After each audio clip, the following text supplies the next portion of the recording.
Hey, what's up, everybody? It's Charles Sabanson. Welcome you guys to another episode of the DREAMERSPRO show. We cover everything from sports, hot topics, classic debates, entertainment, and we give you guys a fresh perspective on things and how we see them. And folks, we got another show for y'all today that's going to probably piss off some people. But before we get into it, please make sure you like the video and sub to the channel. So let's get into today's topic here. So Shaq recently made some headlines for his top 10, in specific his top 5, but his top 10 as well.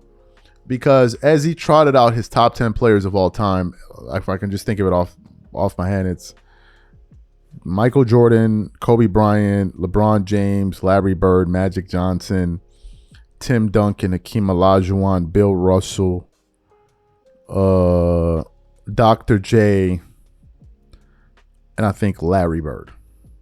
One of the things people took exception with Shaq's list is the fact that he didn't include Kareem Abdul-Jabbar, who I have as the second greatest player of all time, who many people believe that he's in the top 3 no matter what. So some people got on him for that. Some people also got on him for the fact that he didn't include Stephen Curry in his top 10, right? And I think he said a few months ago, I don't remember when, he was saying that, Stephen Curry should be mentioned in the GOAT debate and all of that. And then, of course, leaving LeBron out of the top 3 and putting him number 4 all time, right? So people were commenting on that. I even saw a segment from The Odd Couple and Rob Parker and Kelvin were reacting to it, saying, how could it doesn't make any sense. You're changing your list. And given the type of person Shaq is, based on from what I think he is from afar, I'm sure Shaq heard some of the things that were being said about him. And if you know anything about Shaq can be petty.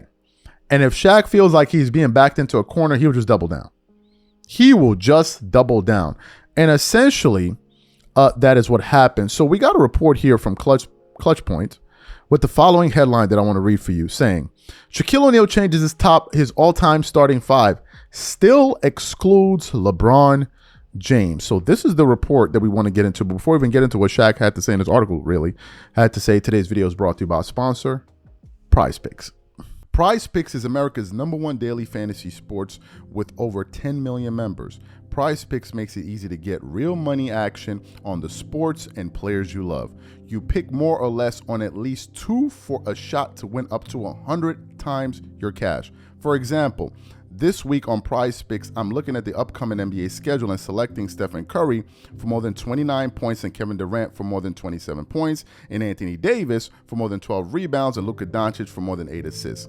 If you're like me and you like to play it safe, you'll love Prize Picks' new feature, Flex Plays. It's the safest way to play. You can still cash out even if your lineup isn't perfect. Plus, you can double your money even if one of your picks doesn't hit. On top of this, Prize Picks puts their members first, so all withdrawals are fast, safe, and secure. When my picks hit, I can get my money as quick as in 15 minutes. So download the Prize Picks app today and use code CLNS to get $50 instantly when you play $5. That's code CLNS on Prize Picks to get $50 instantly when you play $5. You don't even need to win to receive the $50 bonus. It's guaranteed. And remember, whenever you support this sponsor, you're supporting this channel. Thank you. Okay, so let's get into the report here. It says, Shaquille O'Neal won 4 NBA championships during his time in the league. This 7'1" center is widely considered to be the most dominant player the NBA has ever seen. For that reason, O'Neal included himself in the latest All-NBA starting 5 when Jason and Travis Kelce asked him about it on New Heights. O'Neal's lineup changed over time, including Stephen Curry, Tim Duncan, and the latest addition, but LeBron James is a notable exclusion. Kelce asked the former Laker about his all-time group and his time playing alongside Kobe Bryant on Wednesday's episode. Less than a year ago, O'Neal answered the same question with a different group. At that time, he put together a team featuring Michael Jordan, Kobe Bryant, Julius Erving, Karl Malone, and himself. In 2025, O'Neal made 2 key changes to his group, moving players up 1 position. He shared his new starting 5 with Kelce, impressing him and his brother with his choices. Curry at the 1, Kobe at the 2, Jordan at the 3, Tim Duncan at the 4, and me at the 5, O'Neal said. Nobody is beating that team. James' exclusion on the list is a surprise to fans. He is third on O'Neal's list of the greatest players ever, but couldn't crack the starting lineup. He explained to Kelsey that he doesn't like participating in exercises like this. In his opinion, lists like that sour players against him unnecessarily. While he has problems with the question, O'Neal has become more proactive with his answer. Players that retired before the modern era often tend to think that current players are soft. However, Curry and Duncan's inclusion in the starting five shows, however, Irving and Malone show that his perception has evolved. So this article has some pretty weird languaging at the end. So he didn't change his list. His list is still, he doesn't have, on the one hand, you said that he doubled down, and then on the other hand, you said he had him. So look, based on what Shaq said previously about his top three, let's say, five or whatever, we know he has Jordan at 1, Kobe at 2. Who does he have at 3? LeBron at 3. Okay, no. Yeah, sorry. LeBron is at 3. And I forgot who he has at 4. Is it Magic Johnson? So sorry, I got that wrong. So LeBron is in his top 3. Now, as it pertains to his his starting 5, well, it's an interesting one. Let's go to the Curry factor. He did hear the things that were being said about Curry. And what I'm going to assume is that maybe Shaq forgot that he said that in terms of what he said about propelling Curry. Because sometimes you make these lists, it's not like a tattoo that you have on your body, man. Your top 10, sometimes you may forget a player or two. And then you have to go back and like, oh, that's right, I forgot about this guy.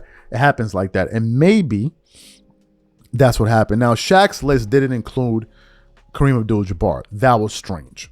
Having Kareem off the list and having Julius Erving on the list. Now, if we had to even discuss, if we had to choose between Kareem and Curry making on the list, is not even a question. Curry's getting left off that list for Kareem Abdul-Jabbar. Now, as it pertains to his starting 5, however, that's the one I want to address now. Well, let's look at it. He has Stephen Curry at the point, which some people would be okay with, although I think a lot of people will go with Magic Johnson, but nevertheless, he has Stephen Curry at the point. He then has Kobe Bryant at the 2. Now, traditionally, people usually put Jordan at the 2 because they go by positions: point guard, shooting guard, small forward, power forward, center.